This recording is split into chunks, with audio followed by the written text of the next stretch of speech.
Welcome to me ఇంటి నేస్తం Lavanya. Upcoming రివ్యూలోకి వెళ్ళిపోదాం.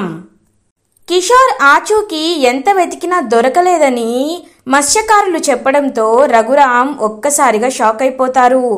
ఆద్య పాపం కిషోర్ చనిపోయారని కన్ఫర్మ్ చేసుకొని ఏడుస్తూ ఉంటుంది.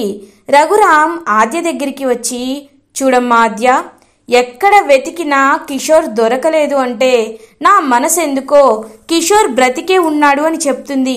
లేకపోతే తను కనిపించేవాడు, తను కనిపించలేదంటే ఎక్కడో క్షేమంగా ఉన్నాడని నాకు అనిపిస్తుంది. నాకు తెలిసిన ఒక ఎస్ఐ ఉన్నారు, అతనికి చెప్పి మరి నేను ఖచ్చితంగా వెతికిస్తానమ్మా, ఆద్య ఏడవద్దు అని చెప్పి పాపం ఆద్యని ఓదారుస్తూ ఉంటారు రఘురామ్. పెదనాన్న అని చెప్పి పాపం ఆద్య ప్రేమగా రఘురామ్ని హక్ చేసుకుంటుంది. అమ్మా ఆద్య, నీకు ఈ పెదనాన్న ఉన్నాడమ్మా, ఈ పెదనాన్న ఉన్నంతకాలం ఏ చెడు నీడ నీపై పడదు. మీ నాన్న ఒకవేళ బ్రతికి ఉంటే తిరిగి నీ దగ్గరికి తీసుకువచ్చి అప్పచెప్పే బాధ్యత నాదమ్మా ఆద్య అని చెప్పి పాపం ఆద్యని ఓదారుస్తూ ఉంటారు రఘురామ్. ఇది ఇలా ఉండగా ఆదిత్య అండ్ శేషు ఇద్దరు కూర్చొని ఇంకలా డ్రింక్ చేస్తూ ఉంటారు. నన్ను కొడతాడా ఆ రఘురామ్? ఈ శేషు గురించి వాడికి తెలీదురా అని అంటాడు శేషు. డాడీ, చెప్పాను కదా డాడీ, ఈ ఊరు మొత్తం వాళ్ళే, మీరు కొంచెం స్లిప్ అయినా అందరూ కలిపి మిమ్మల్ని చంపేస్తారు డాడీ. మీ ప్రాణాల కంటే నాకేది ఎక్కువ కాదు, అందుకే సైలెంట్గా ఉండండి డాడీ అని అంటాడు కిషోర్. నో, నేను సైలెంట్గా ఉండడం జరగదు. ఖచ్చితంగా కిషోర్ని లేపేసినట్టే ఆ రఘురామ్ తలకైతోనే మనం అమెరికా బయలుదేరతాం అని చెప్పి అక్కడి నుండి వెళ్ళిపోతాడు కిషోర్. కిషోర్ గురించి ఆలోచిస్తూ శేషు ఒక్కసారిగా ఆదిత్య షాక్ అయిపోతాడు. వామ్మో, డాడీ ఒక డెసిషన్ తీసుకున్నారంటే దానికి స్టిక్ ఆనే ఉంటారు. ఇప్పుడు ఆ రఘురామ్ని చంపేస్తానంటున్నారు. ఇంకా ఎన్ని సమస్యలు చిక్కుకోవాలో, డాడీకి ఈగో ఎప్పుడు తగ్గుతుందో అని భయపడుతూ ఉంటాడు ఆదిత్య. ఇది ఇలా ఉండగా మార్నింగ్ అవుతుంది. రామలక్ష్మి అస్మిత చెప్పినట్టే కాలేజ్ గ్రౌండ్కి బయలుదేరుతుంది. శౌర్య కూడా తనకంటే ముందే బయలుదేరి అక్కడ ఉంటాడు. అస్మిత, నువ్వు ఏం చేస్తున్నావు నాకు అర్థం కావట్లేదే. 9 o'clockకి రామలక్ష్మిని రమ్మన్నావు, 8:45కే శౌర్య సార్ని రమ్మన్నావు. అసలు ఏం జరుగుతుంది ఇక్కడ అని అడుగుతుంది అస్మిత వాళ్ళ ఫ్రెండ్.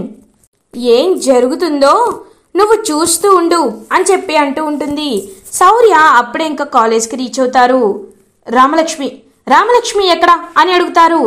సార్, తను వస్తుంది సార్, మీరేమీ కంగారు పడద్దు, తను రమ్మని చెప్పాను.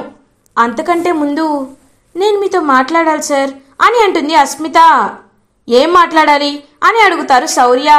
ఇంకలా శౌర్య చేయి పట్టుకుంటుందన్నమాట అస్మిత.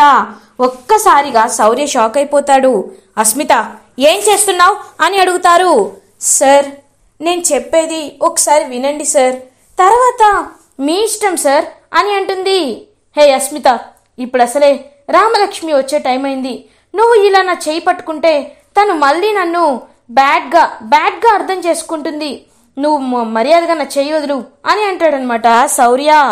వదిలేస్తాను సార్, వదిలేస్తాను, కానీ నేను చెప్పేది ఒక్కసారి వినండి సార్.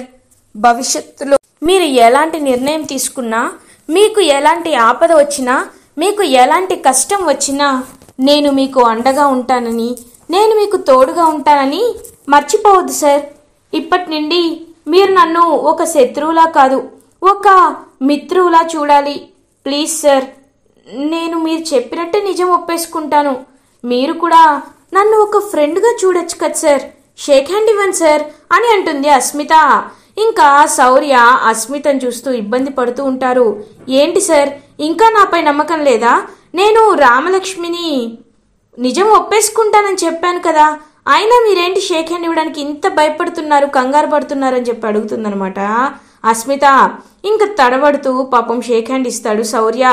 సార్, ఇలా కాదు సార్ అని చెప్పి శౌర్యని హక్ చేసుకుంటుంది అస్మిత. అప్పుడే కరెక్ట్గా రామలక్ష్మి అక్కడికి వస్తుంది. ఇంకా రామలక్ష్మి అదంతా చూసి చాలా పాపం ఇరిటేటింగ్గా అండ్ తను చాలా బాధపడుతూ ఉంటుంది రామలక్ష్మి. ఓకే సార్ అని చెప్పి అలా ఇంకా రామలక్ష్మి దగ్గరికి వస్తుంది అస్మిత. ఎందుకు నన్ను ఇక్కడికి రమ్మన్నావు అని అడుగుతుంది రామలక్ష్మి. రామలక్ష్మి, నీ దగ్గర నాకు నిజాలు దాచడం ఎందుకు? నేను నీతో కొన్ని నిజాలు చెప్పడానికే వచ్చాను అని అంటుంది. ఏంటవి అని అడుగుతారనమాట రామలక్ష్మి. రామలక్ష్మి, ఆ రోజు నువ్వు చూసిన వీడియో నిజం కాదు, అబద్ధం. శౌర్య సార్ నిన్ను మనస్ఫూర్తిగా ప్రాణానికి ప్రాణంగా ప్రేమిస్తున్నారు. ఆయన నీకోసమే జీవిస్తున్నారు. ఆయన నాతో కలిసి ఉన్నది, ఆయన నాతో పాటు రూమ్లో అలా ఉండేది నేనే కావాలని క్రియేట్ చేశాను. ఎందుకంటే నిన్ను దెబ్బతీయాలని, నీ ఈగో హర్ట్ చెయ్యాలనే నేను ఇదంతా చేశాను. కానీ ఈ ప్రాసెస్లో నాకు తెలియకుండానే నాలో ఒక మార్పు వచ్చింది అని అంటుంది అస్మిత. ఏంటి అని అడుగుతుంది రామలక్ష్మి. అవును రామలక్ష్మి, నాకు తెలియకుండా నాలోనే ఒక మార్పు వచ్చింది. అది ఏంటో తెలుసా?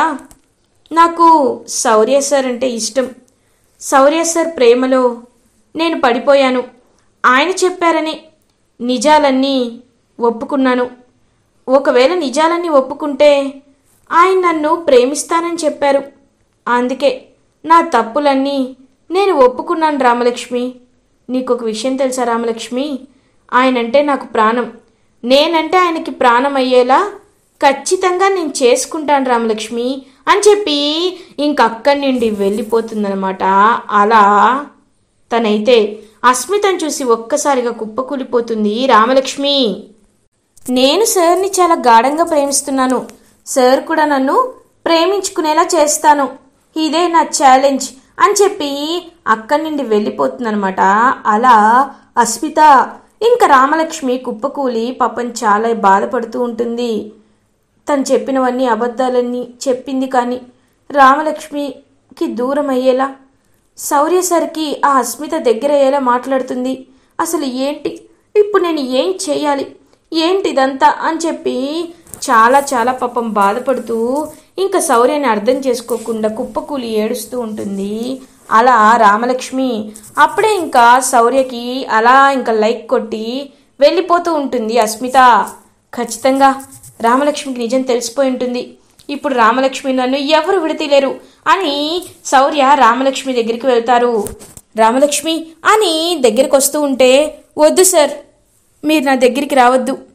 మీకు ఈ రామలక్ష్మి కంటే ఆ అస్మిత అంటేనే ఇష్టం. వీడియోలో మీరు అవన్నీ కరెక్ట్ చెప్పారో లేదో నాకు తెలీదు. కానీ తన్ని తప్పు ఒప్పుకునేలా చేసి మీరిద్దరూ పెళ్లి చేసుకుందామని అనుకుంటున్నారు కదా సార్. నేను మీ లైఫ్లోకి రావాలనుకోవట్లేదు సార్, రావాలనుకోవట్లేదని చెప్పి ఏడుస్తూ అక్కడి నుండి వెళ్ళిపోతుంది రామలక్ష్మి. ఏంటి, నన్ను రామలక్ష్మి మళ్ళీ ఇలా అపార్థం చేసుకుంది? లేదు, ఏదో జరుగుతుంది అని ఇంకా శౌర్య అస్మిత దగ్గరికి వెళ్తాడు. ఇది ఇలా ఉండగా శ్రీను ఎస్ఐని కలుస్తారనమాట. ఇంకా ఎస్ఐ అలా ఇంటికి వస్తారు. సార్ పిలిచారంట అని అంటారు. అవును ఎస్ఐ గారు, మా కిషోర్ కనిపించటం లేదు. తన్ని మేము ఎంత వెతికినా తను ఎక్కడ కనబడలేదు. ఆయన ఆచూకీ తెలుపమని కొంచెం ఆ చుట్టుపక్కల మీ వాళ్ళతో వెతికించమని చెప్పడానికే మిమ్మల్ని పిలిపించాము అని అంటారు రఘురాం. ఒకసారి ఆయన ఫోటో ఇవ్వండి సార్ అని అంటారు. ఇంకా వెంటనే ఆ ఫోటో తీసుకుంటారనమాట. కిషోర్ ఫోటోని రఘురాం అండ్ ఎస్ఐకి ఇస్తారు. ఎస్ఐ ఆ ఫోటోని చూసి ఒక్కసారిగా అలా ఇంకా చూస్తూ ఉండిపోతారు. ఏమైంది సార్ అని అడుగుతారు. ఏం లేదు సార్, ఈయన బాగా తెలిసిన ఆయనలా ఉన్నారు, కానీ ఇప్పుడు నదిలో పడిపోయారంటేనే అనుమానంగా ఉంది. సరే నేను వెతికిస్తాను సార్ అని చెప్పి ఇంకా ఎస్ఐ అక్కడి నుండి వెళ్ళిపోతారు. శ్రీను ఎస్ఐ దగ్గరికి వెళ్తారు. సార్ మా మావయ్యను వెతకడానికి నేను కూడా వస్తాను సార్ అని అంటారు. మీరెందుకు అని అడుగుతారు ఎస్ఐ. అది కాదు సార్, నా వల్లే ఇదంతా జరిగిందని నన్ను ఒకరు అపార్థం చేసుకుంటున్నారు. అవి తొలగాలన్నా నేను మీకు సహాయం చేస్తాను సార్, ప్లీజ్ సార్ అని అంటారనమాట ఎస్ఐతో కిషోర్ గురించి.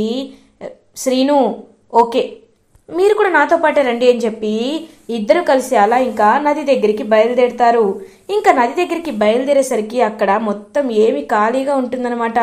అసలు ఏమీ కనబడదు, ఏంటిదంతా అని చెప్పి చుట్టూ చూస్తారు. అక్కడ పక్కన ఉన్న జనాల్ని కూడా అడుగుతూ ఉంటారు, ఇక్కడ ఎవరైనా నదిలో కొట్టుకుంటూ వచ్చారా అని చెప్పి. ఇంకలా కిషోర్ ఫోటో చూపిస్తూ వెతుకుతూ ఉంటారు. కానీ ఎక్కడా ఇంకా కిషోర్ ఆచూకీ మాత్రం కనిపించదు. అలా ఇంకా చుట్టూ చూస్తూ ఉంటాడు శ్రీను. ఇంకా చుట్టూ చూస్తూ కిందకి చూసేసరికి అక్కడ కిషోర్ చైన్ కనబడుతుంది. ఒక్కసారిగా శ్రీను షాక్ అయిపోతాడు. సార్ ఒకసారి చూడండి సార్ అని అంటారు. ఇంకటి చూసేసరికి అలా అక్కడ ఒక చైన్ ఉంటుంది. ఈ చైన్ అని అంటారు. సార్ ఇది మా కిషోర్ మావయ్య చైనే సార్ అని చెప్తారనమాట. శ్రీను వాట్, ఇది ఆయన చైనా అంటే ఆయన ఖచ్చితంగా ఇక్కడే ఎక్కడ ఉండుంటారు అని చెప్పి అలా ఇంకా చుట్టూ వెతికిస్తూ ఉంటారు ఎస్ఐ. ఇది ఇలా ఉండగా మనకి కిషోర్ని చూపిస్తారు. ఇంకా కిషోర్ అలా ఒక చోట లైక్ ఒక గుడిసె లైక్ హట్లో దాక్కొని చూస్తూ ఉంటాడనమాట కిషోర్. ఇంకలా దాక్కొని ఖచ్చితంగా వాళ్ళని చంపేస్తారు. ఆ ఆదిత్య నన్ను చంపడానికే తిరుగుతూ ఉంటారు. ఆ శేషు ఆదిత్య నన్ను ఇంతలా మోసం చేస్తారని అస్సలు అనుకోలేదు. పాపం శ్రీను నాపై ఎంతో ప్రేమ లైక్ చూపించాడు. ఆద్యనని ఎంతో అభిమానించాడు, ప్రేమించాడు, ఇష్టపడ్డాడు. అయినా సరే నేను అతన్ని పట్టించుకోలేదు. ఇప్పుడు ఎవరు ఎలాంటి క్యారెక్టర్ అనేది తెలుసుకున్నాను అని చెప్పి ఇంకా చాలా బాధపడుతూ ఉంటారు కిషోర్. అప్పుడే ఇంకా ఎస్ఐ వాళ్ళందరూ ఇంకలా వెతకడానికి వస్తూ ఉంటారు. ఇంకలా కిషోర్తో పాటు శ్రీను కూడా అలా వెతకడానికి ఎస్ఐతో పాటు చుట్టూ చూస్తూ ఉంటాడు. సార్ ఈ చైన్ ఇక్కడ దొరికింది అంటే ఈ చుట్టుపక్కలే ఉన్నారని ఎలా అనుకోవాలి సార్? మనం మిస్గైడ్ చేసినట్టు కూడా అవుతుంది కదా. కాబట్టి ఈ చుట్టుపక్కల ఉన్న మారుమూల పల్లెటూరులో కూడా వెతికితే మంచిదని చెప్పి ఇంకా అలా బైక్ వేసుకొని వెళ్ళి వెతుకుతూ ఉంటాడనమాట శ్రీను. ఇంకలా ప్రభాస్ వీళ్ళని దొంగచాటుగా చూస్తూ ఉంటారు. ప్రభాస్ని చూస్తాడనమాట శ్రీను. ఒక్కసారిగా ప్రభాస్ వెళ్ళి దాక్కుంటాడు. రేయ్ ఆగరా అని చెప్పి శ్రీను ప్రభాస్ వెనకాలకి వెళ్తాడు. ఏంటి అని అడుగుతాడు ప్రభాస్. ఎందుకురా, ఎందుకు నన్ను చూసి భయపడుతున్నావు అని అడుగుతారు. నేను నిన్ను చూసి ఎందుకు భయపడతాను? నేను ఇక్కడికి వచ్చాను, నువ్వు ఇక్కడికి వచ్చావు అంతే అని అంటారు. కళ్ళల్లో మాత్రం భయం కనబడుతూ ఉంటుంది. ఏయ్ నిజం చెప్పు, అసలు ఏం జరిగింది అని అడుగుతాడనమాట శ్రీను. ఏమీ జరగలేదు అని వెళ్ళిపోబోతూ ఉంటాడు. అలా ఇంకా ప్రభాస్ని గట్టిగా పట్టుకుంటాడనమాట శ్రీను. రేయ్ నువ్వేదో దాస్తున్నావని నీ మొహమే చెప్తుందిరా. ఎస్ఐ గారు, ఎస్ఐ గారు అని పిలుస్తాడనమాట శ్రీను. ఎస్ఐ ఇక్కడికి వస్తారు. ఏమైంది శ్రీను అని చెప్పి అడుగుతారు. సార్ ఒకసారి వీడిని చూడండి సార్, వీడు ఏదో దాచిపెడుతున్నాడు సార్ అని చెప్పి అలా ఇంకా అక్కడి నుండి శ్రీనుకి అయితే ప్రభాస్ కప్ప చెప్తారు. ఇంకా ప్రభాస్ని పట్టుకుంటారనమాట ఎస్ఐ. ఏంట్రా నీ మొహం చూస్తుంటే క్లియర్గా అబద్ధం చెప్తున్నావు అని తెలుస్తుంది, నోరేమో నిజం చెప్పట్లేదు, చెప్తావా 4 తగిలించమంటావా అని చెప్పి పటా ఇంకా కొడతాడనమాట ప్రభాస్ని ఎస్ఐ.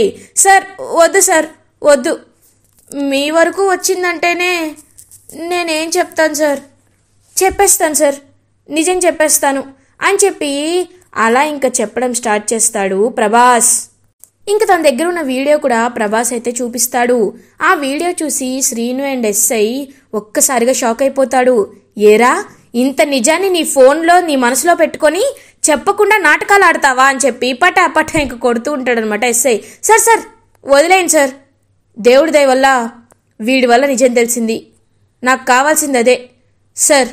ముందు ఈ విషయాన్ని మా మావయ్యకి ఆద్యకి చెప్పాలి సార్, రండి సార్ అని చెప్పి అలా ఇంకా ఇంటికి బయలుదేరుతాడనమాట శ్రీను. ఇది ఇలా ఉండగా ఆద్య పాపం ఏడుస్తూ చాలా బాధపడుతూ ఉంటుంది. ఇంకా ఆద్య దగ్గరికి వస్తారనమాట శ్రీను అండ్ పోలీస్. ఆద్య రా ఆద్య, ఇప్పటికైనా నిజం తెలుసుకో ఆద్య అని చెప్పి ఇంకా అలా పిలుస్తూ ఉంటాడు. ఏమైంది అని అడుగుతుందనమాట ఆద్య. మావయ్య రండి మావయ్య, ఇప్పుడు అందరికీ నిజం తెలుస్తుంది సార్, చెప్పండి సార్ అని అంటారు. చూడండి ఇప్పుడు నిజం బయటపడిపోయింది. కిషోర్ గారిని అసలు నదిలోకి తోసి చంపాలి అని అనుకున్నది ఎవరో ఒకసారి మీరే చూడండి అని వీడియో చూపిస్తారు. ఆద్య వీడియో తీసుకొని చూసేసరికి ఒక్కసారిగా షాక్ అయిపోతుంది.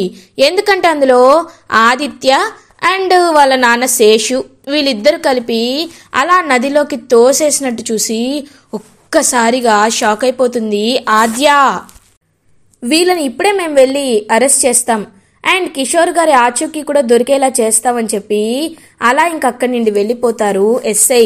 ఆదిత్య అండ్ శేషు ఇద్దరు కూర్చొని అలా ఇంకా డ్రింక్ చేస్తూ ఉంటారు కదా. వాళ్ళ దగ్గరికి ప్రభాస్ తీసుకువెళ్ళి, సార్ ఇదిగోండి సార్, వీళ్ళే చంపాలనుకున్నది అని చెప్పి చూపిస్తూ ఉంటారు. రేయ్ ఎవడ్రా నువ్వు అని అడుగుతాడు శేషు. ఏయ్ ఏంటి అరుస్తున్నావు, నీకు ఇంత సీన్ లేదు, నువ్వే కిషోర్ గారిని చంపడానికి ప్రయత్నించావని చాలా క్లియర్గా మా దగ్గర రికార్డ్స్ ఉన్నాయి, వెళ్ళి మీ వీసాకి చెప్పుకో, ఇప్పుడు నిన్ను అరెస్ట్ చేస్తున్నామని అని చెప్పి ఇంకా అలా వెళ్ళిపోతారనమాట. తన్ని తీసుకొని అరెస్ట్ చేసి ఎస్ఐ ఈ శేషుని అరెస్ట్ చేస్తావా అని అంటారు. నువ్వు శేషు అయినా ఇంకేదైనా తప్పు చేసిన వాళ్ళని మేము ఖచ్చితంగా అరెస్ట్ చేస్తాం, అది మా డ్యూటీ, రారా అని చెప్పి ఇంకా శేషుని కాలర్ పట్టుకొని పోలీస్ స్టేషన్కి తీసుకువెళ్ళి అరెస్ట్ చేస్తారు పోలీస్. ఆద్య శ్రీనుని అర్థం చేసుకొని పాపం శ్రీనుతో ప్రేమగా ఉంటుంది. ఇలా ఎపిసోడ్ ఎండ్ అవుతుంది. ఫర్దర్ ఎపిసోడ్ రివ్యూస్ ముందుగా మీకు కావాలి అనుకుంటే మా ఛానల్ని సబ్స్క్రైబ్ చేసుకోండి. Thanks for watching.